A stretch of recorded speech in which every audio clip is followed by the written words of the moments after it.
All right, hello everybody, and thank you for joining us on a Thursday at 3 p.m. for what I promise you will be a riveting discussion about global regulation and cryptocurrencies, if the quality of the commentary in the speaker green room was anything to go by.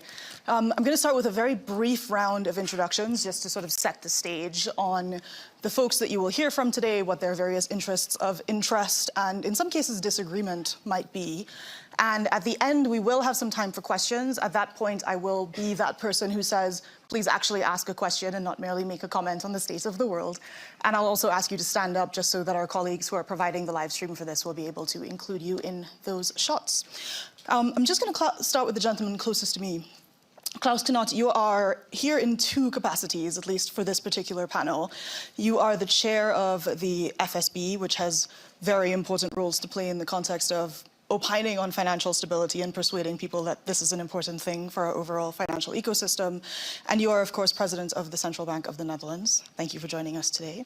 And immediately following, we have Commissioner Marie McGuinness, who is challenging portfolio, just I think in terms of scope, financial services, financial stability, and the capital markets. Thank you for joining us.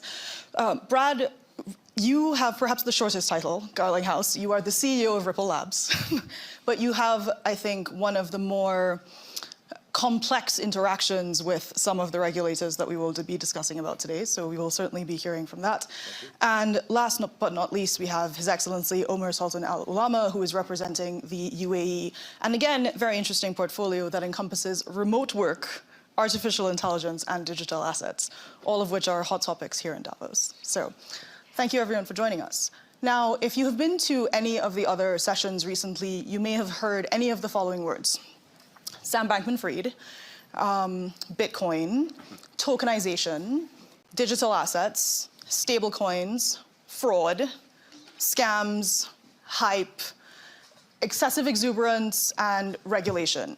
And we will tackle, if I manage this time correctly, most, if not all, of those things. And I want to start by acknowledging that at the time of this panel, we are in an environment in which if folks have heard about crypto and crypto assets, and if they have an opinion on it, it tends to be one of two reasonably polarized things.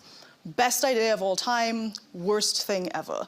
And the spectrum of opinions here on this stage is neither of those, right? What we are going to talk about is the messy and much more interesting middle, which is, given the existence of a set of underlying technologies known as the blockchain and the existence of an entire ecosystem from centralized exchanges to banks that work with those exchanges to companies dedicated to providing services in that universe, what is the appropriate role of regulation here? And Your Excellency, I'd like to start with you, because the UAE has, over the past several years, emerged as a jurisdiction with what is described as a lighter touch approach to digital asset regulation. Can you just give a sense of what that is and why? Thank you, Stacey. It's an absolute pleasure being with all of you today. I was promised one Ripple to be on this panel. So by Brad Garlinghouse, yes. Share that. But in all honesty, I think the first and foremost thing that I want to describe is the UAE's let's say, journey with crypto started in 2015. We hosted the first roundtable where we just wanted to actually understand what this is and understand if it's worth regulating or not. At that point of time, let's say the adoption was quite low and people were still not sure what the utility was. So we thought, let's follow it, but let's not regulate it at this point of time. Today, our regulations are actually not lighter than most other jurisdictions. We have very extensive regulations, but maybe it's not promoted as you'd like on most platforms. Let's talk about, for example, VARA. We've heard that FTX is a license. Can you say what VARA is? So we have an authority in the UAE called the Virtual Assets Regulation Authority. And through that, people have heard that FTX and Binance and some of these other platforms were licensed. But the fact of the matter is we don't have a single licensed exchange in the UAE. What we have is a four-step process. The first is called a provisional MVP license. For these exchanges to come and open up their activities, for us to understand exactly what they are, if there's any fraudulent activity internally, does this actually check out as a business? Is there anything that the government needs to really dig in to? And then they go through something called an operational MVP license, which goes and looks at their operations, goes and sees, for example, do they enforce KYC and AML measures? Know your customer and anti-money laundering. Yes, know your customer and anti-money laundering as well. And then finally, they're actually given something called a full market product, FMP, which allows them to bring in customers. So not a single exchange in the UAE was able to onboard any customers, even until last week. Now, I would like for the European perspective here just for a second. That is by the kind of the framework of MICA, which is wending its way through the process. Seems still, even if it's not necessarily lighter touch, in a lot of ways much more focused on like exchanges in one particular part of the market. Commissioner McGuinness, can you just talk a little bit about what the markets and crypto assets regulation is trying to propose and how it may be similar to or different from the approach of other countries and states? Well, we started work on this before my arrival into my role, so there was a concern that this existed.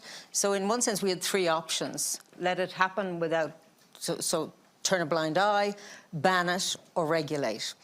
So at this stage, the market in crypto assets has gone through all the legislative process. It's not just implemented yet, but it is coming.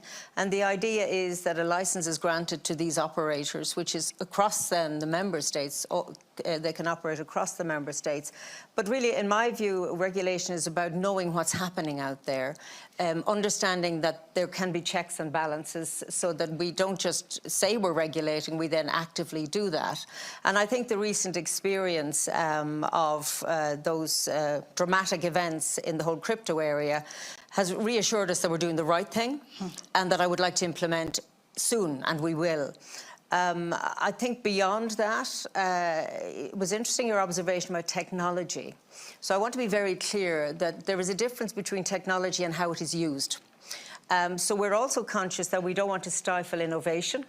So we have already some pilot projects around DLT. But distributed ledger technology. I'm just going to explain acronyms. I have to say, you're passing all of the tests. So well done. So my apologies for that. I used to be like this. It gets to you after a while. So we have actually, you know, we're doing the right thing around trying not to stifle innovation, but not having, as we say, a Wild West. And again, I want to go back to the real world, which are the people out there, not in this room, who invested, like the youngsters on apps. We all have young people in our households. This is happening before we even knew it. Lots of people have suffered for what has happened now. So while the consequences may not be immediate for financial stability, for individual stability, both financial and mental health, this can be very dangerous. So the idea of something always going up, we know does not exist. But if nobody ever tells you that and you're quite young and you dabble a little and then you dabble more and then you borrow to dabble in all of this, that is a hugely damaging societal issue. So I think that in one sense where we are today, because of recent events, which we would all rather didn't happen, people will be more aware of the downside. And that's one of the upsides of recent events. And I think then beyond that, but it's probably too early to throw it in at this stage, is none of us really know where digitalization, tokenization will bring us. And we need to be mindful to do it a step-by-step basis and watch very carefully on each of those steps. Chair Knut, in October 2018, you delivered a speech that was titled "The Evolution of Power of the Blockchain," which is a very early period to be giving such a speech on. But one of the things that you identified in there was that a concern about the potential intersections between traditionally regulated financial institutions and crypto assets. And you even made the point that regulators don't like the phrase cryptocurrencies because crypto's not money. Can you talk about what the potential risks are? You know, we've heard about the need for consumer protection. We've heard about the importance of know your customer and anti-money laundering. We have had in the United States, for example, Silvergate Bank experience a multi-billion-dollar run on the bank, in part because of its exposure to FTX. It laid off 40% of its staff. It was able to tap a federally provided lending reserve that is only available to banks but not to crypto companies. You know, so even if we have CEOs like Jamie Dimon out there saying, I think his latest is, Bitcoin is hyped up fraud, there are other banking CEOs who are clearly interested in playing in this area. Yeah, well, thank you very much also for having me. If I had been offered a Ripple, by the way, then I would probably have had to decline the invitation. I think they mean XRP, not Ripple. Ripple's the company, XRP's the token. Good. Yes. Anyway, but let me begin also by saying that the FSB also has a sort of single punchline for digital innovation, and that is trying to harness the benefits of innovation while mitigating the risks. I must say, though, that over the last year or so, we have been so busy with this latter part of this punchline, the risk mitigation part, that clearly there has been less attention on the tables that I join on harnessing the benefits part. But I guess that's also the role that you expect from a global community of regulators to play. Now, like Commissioner McGuinness, I would also say that many of the risks that we've seen in the last few months are not all that different from risks that we also saw elsewhere in the financial system in earlier episodes. They have a long history of the financial boom-bust cycles, etc. The difference this time is that they appear in a digital manifestation. But essentially, this is about liquidity mismatches, which makes some of these platforms vulnerable to runs. It is about creating expectations of ever-increasing prices, which are, of course, too good to be true. We know it. There are the dangers of leverage. People taking speculative bets. Well, you can't stop them from doing it, but speculative bets do turn into a financial stability risk if they're leveraged bets. So that's what you want to avoid as much as possible. And then, of course, there have been all these kinds of interconnections within the crypto space that have raised serious issues about governance, about conflicts The of rediscovery interest, of counterparty risk. the rediscovery of counterparty risk, etc. So our effort has been on the scale of banning, isolating/containing traditional incentives-based regulation to, of course, come up with a regime where all three elements need to be part of it. When it comes to illicit activities, where unfortunately, too often, crypto assets do play an important role in the financing of money laundering, of drug trafficking, of illegal arms trading, etc. That is clearly areas where you find them where I think bans are appropriate.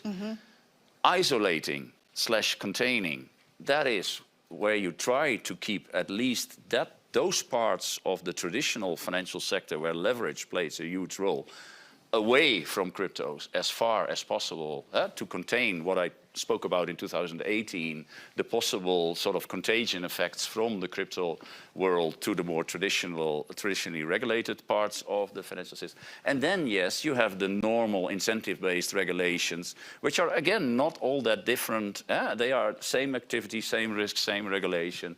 Investor protection, transparency, separation of funds, all these kinds of things. And the business is global in nature. Many of these crypto assets are offered from places that I would call sunny places for shady people. Could you give an example? Well, I think we all know the kind of locations that we're talking about. So we need to have a global framework to regulate this. It doesn't make sense to just have national approaches. I think this is truly global in nature.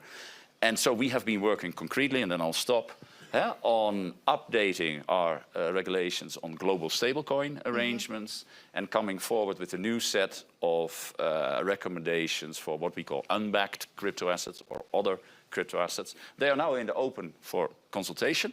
So we are looking forward very much for sort of the responses. It's the first pitch of the panel, people. Yeah, and then we hope to finalize these two sets of recommendations by the summer of this year. Now, Brad, you have already made the distinction between XRP, the token, and Ripple, the company.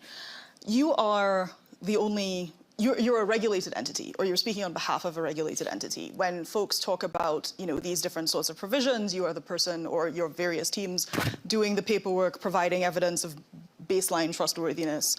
What is it like to be a non-bank financial services provider operating at the intersection of these very traditionally regulated financial institutions and less traditionally regulated, less traditional financial institutions?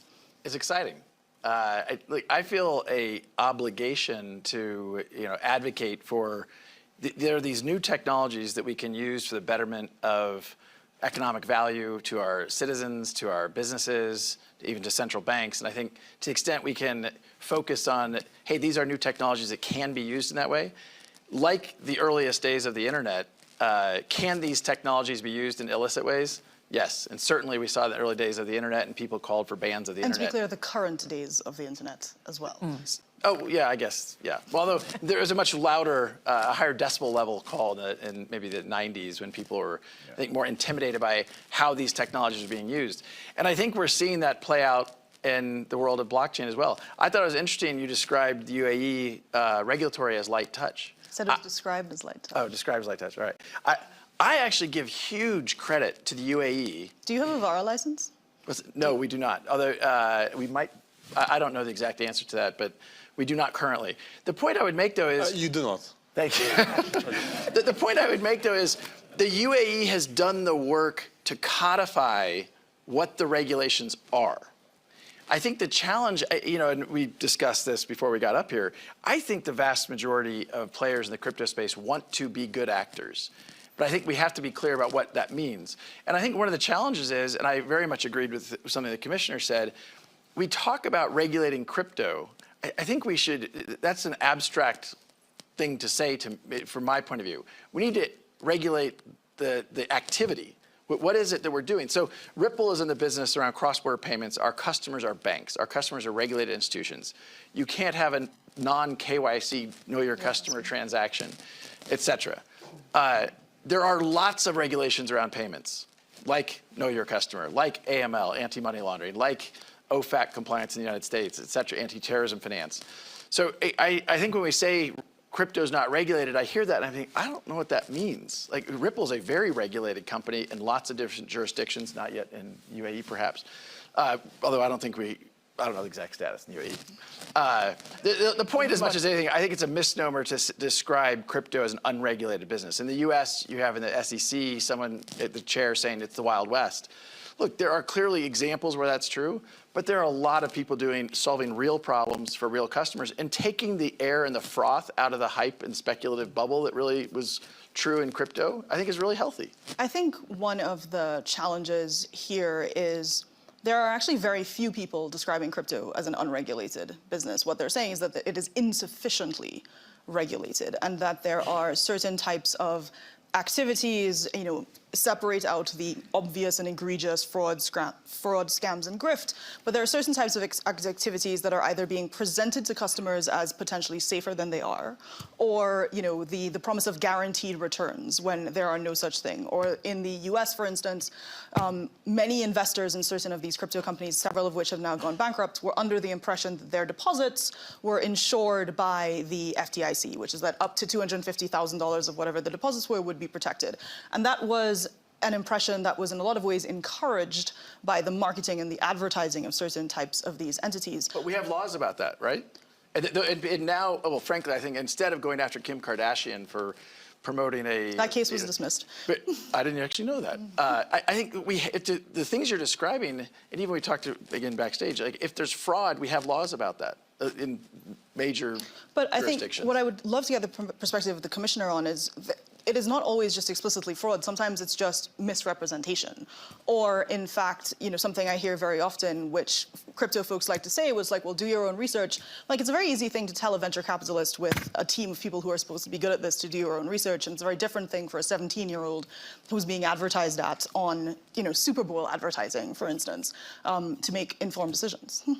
I think we need to step back a little, because if you look at the origins of crypto, whatever we call it, asset or liability, I think many would have set out on the basis that they did not want to be part of the establishment and therefore did not want to be part of the traditionally regulated sector. That feeling has not gone away, I think some do understand the need for regulation. So I think we're still in that battlefield of those who believe that crypto and everything around it is the future, and that, dare I say, central banking and monetary policy and all those things are the present, but not the future.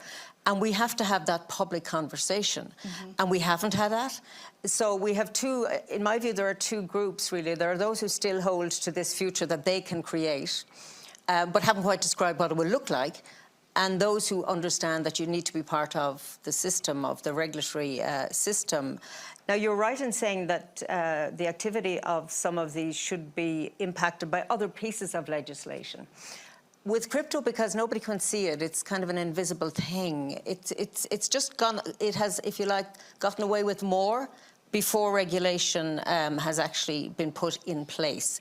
Because not all of crypto is bad, but certainly not all of it is good. Mm-hmm. And, you know, I think we also need to say, as we sometimes with the Digital Euro proposal, we need to be able to communicate what is the value of crypto today, where will it lead us tomorrow, and had we not put some regulation in place, how much worse could this be? Because there's a bigger, there's more of a societal issue around this as well. And I do listen a lot, I talk a lot too, but I try and listen. There are two different camps around the financial system. There are those of us who are older, not wiser, but older, and know a system. And there are those younger, tech-savvy, different outlooks on finance, different outlooks towards assets. And we need to make sure that there isn't a mismatch completely here.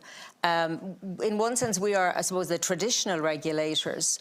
I would like to think we regulate in a way to help those who see a vision for the future, but they haven't, in my view, articulated that vision beyond some believing, as the taxi driver told me his son had millions in Bitcoin. Oh, the there's taxi when I driver worry. indicator. So in one sense, we have to have the public discussion. The recent events have allowed this discussion to at least start, but it's maybe not always taking place in the forums that need to hear it. So I still think there are those who believe that crypto is the future and that it doesn't need regulation, and we have to fight against that, not because we want to trap them or restrict, but it is because when there is a problem, and I say when, who will be asked to tidy up if it's a big problem? The traditional system will. Your Excellency, you have shared stats in the past that something like more than 20% of the population of the UAE holds at least one NFT, and that 35% of the people there own crypto. You know, folks in the UAE, or at least with KYC addresses in the UAE, were identified as being among like the top creditors to Sam Bankman-Fried's FTX International. And how are you kind of squaring this reality of you have a population that is pretty exposed, especially on a global scale, to this asset class with the need for investor protection, education, regulation, all of the things that we're discussing here? So it's the first that I hear of some of those statistics, but the reality of the matter is I read an article about 4% of those who were affected by the FTX scandal were based in the UAE. And I actually started to dig into this to try to understand where this number came from. The first thing that was clear to me is there are other jurisdictions that had higher percentages, whether it was South Korea or the UK or other countries around the world. The Bahamas was the highest, I think. But the other thing is, how do you actually understand what this means? Does this mean that there was KYC done on that person, or that the address was just something that people thought was in the UAE? Second is, did it have $1 or $1,000? Because actually assessing the value of the impact is as important as understanding where people are being impacted. And was that account active or inactive? Maybe the accounts were just domicile accounts that did not really move. The fact of the matter is, our job as regulators is always to try to be proactive and to protect people as much as we can whenever people adopt a technology. We have a young population, so naturally, we need to ensure that we move faster than others because a young population is going to be embracive of technology. Mm-hmm. The third thing is, we actually looked at this technology and wanted to understand, other than crypto, where can it be used? Is it something that we need to invest in from a talent perspective or not? What we aim to be is the highest talent per capita country on earth. And bringing Web3 talent, bringing talent that's working on blockchain technologies. Can I ask you to define Web3? So Web3, I think, is the future of the internet. It's the convergence of the metaverse, it's the convergence of blockchain technology. And I think some of the features of Web3 is quite exciting. So I think if you actually think about blockchain and the traceability behind it and the fact that all transactions are actually transactions that are legit and cannot be removed or erased, is a positive thing for the world. It's easier for you to trace someone who has transacted through Bitcoin, for example, than cold hard cash, right? If they bought drugs or if they did something that is in terrorism financing or money laundering as well. The challenge is there are some cryptos that are shady. And we know this and we need to regulate against this. But we are going through an evolution process. Our job as a government is first to work with everyone necessary to ensure that people are protected across geographies, because this is a currency that lives on the internet. It does not live in the UAE, it does not live in the UK, it does not live in the Bahamas. The second is we need to ensure that we are agile with our policies, because there are going to be bad actors trying to always play around with the legislations and the rules that we put in place. And third is we need to protect the talent, because there are some really talented people in the space that we want to embrace. And I think them calling the UAE home is definitely a positive thing. Now, when you talk about people, 30% or 20% hold NFTs, I actually don't understand how we can calculate this number. If it's just the wallet addresses, one person can have 5 wallets or 10 wallets. So it can be one person holding most NFTs, and people think that 20% of the population have. So I want to pull on that point, and Chair Knut, I want to ask you this question, which is, on the one hand, you have this tension between the idea that if you used Bitcoin 5 years ago, we could figure out if you bought drugs with it, and on the other hand, we don't know who owns NFTs. How, as a regulator, are you thinking about this simultaneously of this profusion of information and kind of like an absence of context and knowledge in understanding what is a legitimate activity and what's illicit, as you described it earlier? Well, that's quite a difficult distinction to make. I mean, of course, these activities don't have illicit or it's legitimate... not like labeled bad stuff. labeled on it. So I think there are separate authorities that sort of have to oversee and make sure that anti-money laundering is being prosecuted, etc. There are different privacy authorities that have to take sort of a close watch on whether the data standards are actually upheld, etc. But you cannot expect all of that from traditional financial regulators. But I would say, therefore, there is also a responsibility of the industry. I mean, if there is an industry with good and bad guys, you cannot just, being a good guy, sort of look at the regulators and say, oh, it's your job to sort of wield out the bad guys, and yeah, well, that there are also bad guys is not my case. No, I think you also have a collective, responsibility within the industry, and to make sure that you don't legitimize the activities of the bad guys, even if you are convinced, which you probably are, that you are a good guy within this industry. So you cannot expect public authorities to solve all these problems. Brad, let's talk about crypto Twitter for a second, because we have to. And I actually want to talk about the UAE, because let's say that you are a person who ran a hedge fund and then blew it up expensively and extravagantly. Why is your first point of call like Dubai, right? Like, why are folks who are emerging as people in crypto who are very influential, who are very critical of other actors in the space, trying to align themselves with certain regulatory jurisdictions? And, Brad, I'm going to ask you this first, and I'm going to ask for His Excellency's opinion. Is there, in fact, a self-policing mechanism for the crypto industry when so many of these folks seem to have more than 9 lives, certainly, and the ability to try to fundraise again while in active litigation with various governments? I guess my comment and reaction there is only what I've read. I saw this week that the 3 Arrows Capital guys are raising a distressed crypto debt fund. That made me scratch my head a little bit. I think about this as analogous to, when a hedge fund blows up, Bernie Madoff, we should look at, what went wrong there? Why didn't we see that coming? I think what happened with FTX is a very, very similar and very analogous to what happened with Madoff. Well, Sam Bankman-Fried has denied all allegations against him. I know, sorry, yes, allegedly. I know nothing proprietary of consequence here. I think it's important that we are regulated, for sure. The point that I was making is I think the activity is what typically has been regulated. Regulating technologies is a little bit more complicated.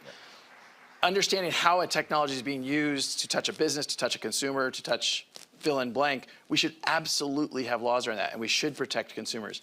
I'm actually intrigued by your thought around kind of the self-policing mechanisms. And as you said it, I was thinking about how could we do a better job of that? And frankly, one of the things that came to my mind is I think several people in the hedge fund industry had reported Madoff time and time again to the SEC, and for whatever reason they didn't investigate. I do think, we do work with law enforcement at Ripple, and we do file suspicious activity reports. And, again, we're only working with regulated endpoints, so we're somewhat unique. And I will say, I agree with you that the origins of crypto were absolutely anti-government and anti-bank. the origins of these technologies and how these technologies can be used can be very, very different. And as time goes by, I think we spend less time talking about Mt. Gox and Silk Road and more time talking about these are real enterprise scaled use cases where it's not an experiment. You're talking about billions and billions of dollars going through Ripple's technology platform. Can I just touch upon this for a second? Sorry, because I think you mentioned something about Dubai, and I just want to say something here. So if you look at Sam Bankman-Fried, an American citizen living in the Bahamas, most of the money that was invested to promote FTX was, to name a stadium in Miami or in the U.S., spent in the U.S. mostly, and I think he just visited the UAE once, right? What happens is today you have a brand name. Dubai sells. I think any article that says Dubai actually gets read. And it being a city that loves the future and flirts with the future, time in, time out, with every technology, whether it's 3D printing, whether it's AI, and so on and so forth, makes people assume that, it's where the future is. Now, if we look at every single disaster in the crypto space, Do Kwon from Luna, in South Korea, he has not come to Dubai. I actually read an article saying that he was in Dubai, and I went out and looked for him, and the guy wasn't there. Three Arrows Capital was in Singapore. So the fact of the matter is, we have to differentiate that bad actors don't have a nationality and they don't have a destination. They do have lots of passports, though. Maybe they do, but the fact is, what bad actors want to do is they want to ensure that they affiliate themselves with, let's say, jurisdictions that people feel protected in. So you hear Singapore, you hear London, you hear Dubai, because people give that brand a certain amount of credibility. But I don't think they have a nationality. I don't think they have a destination. You will see them everywhere. You'll see them in the Bahamas. You'll see them in New York. You'll see them in London. And what we need to do as governments is to work together with the industry as well to ensure that if someone does something wrong, he can't move from one place to the other.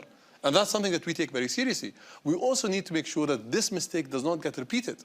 Because what's the use of us, whether Sam Bankman-Fried turns out to be innocent or guilty, if someone else comes in and does the exact same thing in another jurisdiction, we all failed as governments. This is a lesson that we need to take today and make sure it does not get repeated tomorrow. And this segues to your point that you and other colleagues here in various stages have made, that global coordinated regulation is the key. Yeah, and I wanted to add, about this libertarian sort of origin, this anti-establishment. We should not forget that a lot of financial transactions are based on trust. Right? Yeah. And stability is coming from the fact that we see each other as repeated game players. I can screw you today, but maybe I need you tomorrow, right? So maybe I won't screw you today because I need you tomorrow. One of the problems I have with the crypto business is that many participants see this as a one-shot game. It's entirely and that's sort single of the transaction. highest achievement is that if I screwed you to the max, right? And that, in my view, is a sort of mentality issue, which is very difficult to regulate. It's a mentality issue, but it will imply that it will be very difficult to ever sort of create a basis of trust. And financial contracts, we know, can never be complete. So there is always a trust element needed at the end to make it work from a longer-term perspective. Not an analogy you all might have been expecting. We will have some time for questions, so if you do have a question, please put a hand up, and I am going to enforce the question, not a comment rule, and please do stand once we give the mics to you. One of the things I always ask as a journalist is, at the end of an interview, is there anything I didn't ask you? And so... I have a question for you. Bring it on. Do you hold crypto? No. I have a question for the audience. Who would admit they hold crypto? Wow. Great. Wow. So Nothing to be for the ashamed folks on, so about 50%. Yeah. Yeah. Yeah, more. I think. As a financial journalist, we have guess higher. very strict rules about not owning assets that you cover. Thanks. I'm Michael Grönecker, run a company called Chainalysis. I just wanted to comment a little bit of what I saw up here, because there was definitely a lot of statements that I know factually are wrong. The amount of criminal activity on the blockchain today and in the crypto space is counted in basis points, 0.25 basis points. Yeah. It's a very, very small amount. In dollar amounts, it's a big number, but in actual amounts, it's very, very small. And I think that's an important thing to stress. What is your question? So it was a correction here. I would say my question around things here is like, what have you done in terms of like educating and learning about crypto from an oversight point of view? Another thing that was mentioned by Commissioner McGuinness was around crypto was invisible. if you work a lot with different analytics companies like ours, you will learn that there's a lot of things you can see in crypto, and it is almost to the point where you can actually see specific transactions assigned to specific activities. So what have you done in terms of like educating yourself in terms of that? Thank you for the question. What do you read? First of all, other than Bloomberg, obviously. No. I mean, first of all, everything we do within the FSB, I repeat that, we consult, right? So we sort of initiate consultative comments in order actually to educate ourselves. At the Netherlands Bank, I can add, we tried also to build a crypto coin ourselves for sort of internal transactions within the bank. And the reason was only because, indeed, we wanted to learn by actively also engaging in the industry, so what the technology was about, sort of, and I think we also learned a lot from actually doing that. And one of the things is that the benefits of this technology are beyond any doubt. I mean, nobody is questioning it. It's the use of the technology that is raising all these issues. The numbers you gave on the criminal activity, I mean, I cannot give you any other numbers, but I can tell you that if you talk to public prosecution officers, they give you quite a different impression than from the numbers that you just mentioned. Question? This person in the third row, thank you so much. Don. Don Tapscott, I chair the Blockchain Research Institute. And my question is for Brad, but anyone else. Why do we misunderstand what crypto is? In a lot of these conversations, we assume it's some kind of security, it's a new asset class. But we're digitizing, tokenizing all assets. So if you understand that, you'll understand that there are a dozen different types, of which what you're talking about is one. We're tokenizing carbon credits. Should we regulate that? We're tokenizing art. Should we regulate that? There are protocol tokens that enable people in a decentralized community to communicate with each other and to make decisions. So if I understand the question, it's should we, well, if I may rephrase the question, there is often a conflation of crypto equals everything that can be defined as, stablecoins versus non-backed assets, or protocol tokens, or the tokenization of other forms of financial assets. What, from a regulatory perspective, are the next steps here, given that when we talk about an asset class, an industry, or an ecosystem, it's actually multiple, or can be perceived as multiple different asset classes? Well, I mean, Don pointed the question to me. I'll just say, I think one of the hardest parts for the people up here doing their jobs and all the people in the respective regulatory bodies is actually understanding new technologies at a degree of detail that, to Don's point, it's very difficult to paint all of crypto with one broad brush. You have represented here, one of the leading stablecoins in Circle, Chainalysis, Michael's company. These are very successful, very robust companies doing very interesting things in a very regulated way. And I think the challenge for us, maybe that group of people, is there's so much, FUD. There's so much misinformation. Fair uncertainty and doubt. Thank you. You're welcome. You got them all.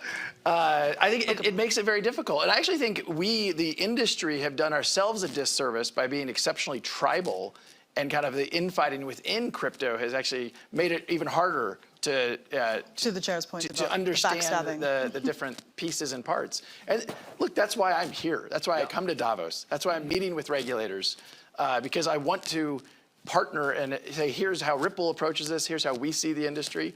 And I will say, I've found an amazingly receptive audience here in Davos. If I may, just to the two questions, because the first one is, do not worry, it is not all in my head, but I have plenty of experts and they do know this area very well. We don't sit in a room, we listen to industry and we reach out. And the European Parliament is involved and the member states are involved, so a lot of work goes on in this. So just to reassure you, don't worry, it's not me. To your point, to the more bigger point, I think the problem with this conversation is we have assumed there's good actors and bad actors. Good people make mistakes too. I mean, the bad ones are criminal. They're bad if they were in the traditional banking or financial system. So they're just bad, and they're everywhere. And they will always be with us, tragically. But we need to find ways of getting at them. The regulation also has to deal with the good.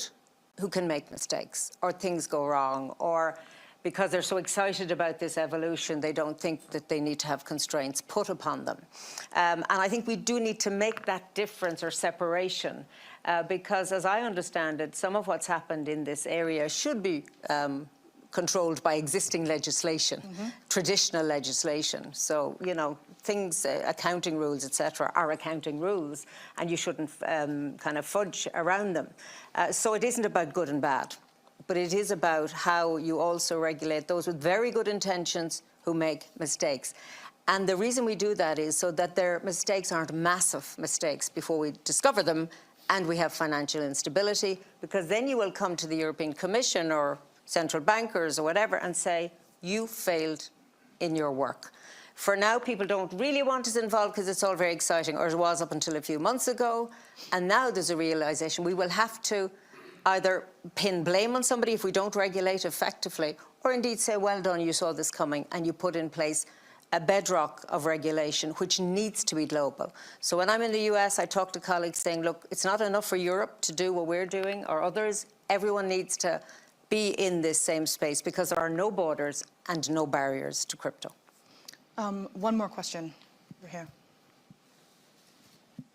Maybe two, if you keep it short, no pressure. Hello, Irshad from the Global Shippers community. So I mean, me, myself, being in Web3 space, right, like, I do notice that when you talk about trust, you know, I think if you look at the issue of FTX, it's always a centralized exchange. You know, my question is, like, what are the regulators' thoughts and opinions in regards to decentralized finance where, you know, codes are immutable, permissionless and stuff like that? Where do you think that fits in the regulatory space? Thank you. I would like the perspective of His Excellency on DeFi. Well, honestly speaking, I think that this space is evolving. The DeFi space is evolving. There are a lot of questions. You know, I do hear from some that it's a bubble, because the thing about lending and borrowing is that it's a very intricate matter. And some issues that we're seeing in the DeFi space is at times you're lending $1 the same way you're lending $1 million. The checks and balances, the steps required are actually nearly the same. But if you go to a conventional bank and you want $1 million, the guarantees that you need to put in place are much higher than if you want to take $1, right? What we're going to see is, and I think that probably, unfortunately, we are going to see some bubbles in the DeFi space in the coming future that will require a lot of government intervention. If you look at the broad crypto space, I think DeFi probably is the least regulated today, and it has a lot of applications that need to have government oversight. So we don't want to jump into it right now. What we're doing is we're putting the broad frameworks of regulating crypto, and then we're going to take each vertical on its own. So NFTs are different to DeFi, are different to, let's say, security tokens, are different to stable coins. The only issue that we have, if you look at the UAE government's capabilities, we can move very fast. But if we work with every other government that is interested in this, and we work as a team, so one government says, okay, we're going to approach DeFi to ensure that we have a baseline of regulation that's agreed upon by everyone, and we're going to bring this to the table and we can all scrutinize it, the same way that we're seeing, you know, the commissioner or His Excellency not doing as well in Europe. We need to be doing this for every single vertical, because unfortunately we can't wait for the next catastrophe. We're already too late. I would like to ask if there are any people who are not dudes in the audience who have a question. I would love to hear from you. Okay, well then I'll ask the final question. We're going into 2023 in a, I wouldn't say historically high interest rate environment, but certainly a higher interest rate environment than before. And that has been the thing that has been attributed by lots of extremely knowledgeable macroeconomic commentators about having contributed to removing a lot of the speculative froth from the market and, you know, bringing a sense of discipline back.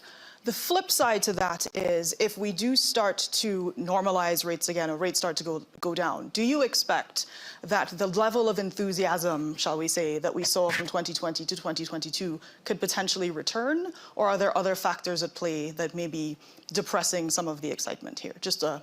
Is that a crypto question or a Tesla stock question? It is a crypto question. I have no opinions on Elon Musk. I'm only asking that question. I think we have appropriately talked about there was obviously a significant decline in the value of the crypto asset market overall.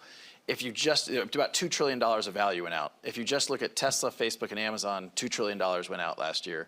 No one's saying we shouldn't invest in Tesla, Amazon. Actually, some analysts are definitely saying not to invest in Tesla, Facebook, and Amazon. And look, yeah, that's fair.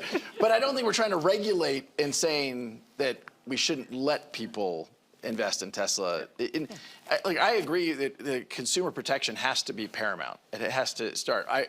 Some of the times I hear things, I'm like, well, wait a minute, $2 trillion came out of the crypto market, but a whole lot more than that came out of The thing is, the assets. overall crypto market had a maximum capitalization of $3 trillion, so it represents a much larger percentage of the whole. That's why I use Tesla stock, because Tesla stock was down the same amount as the crypto market.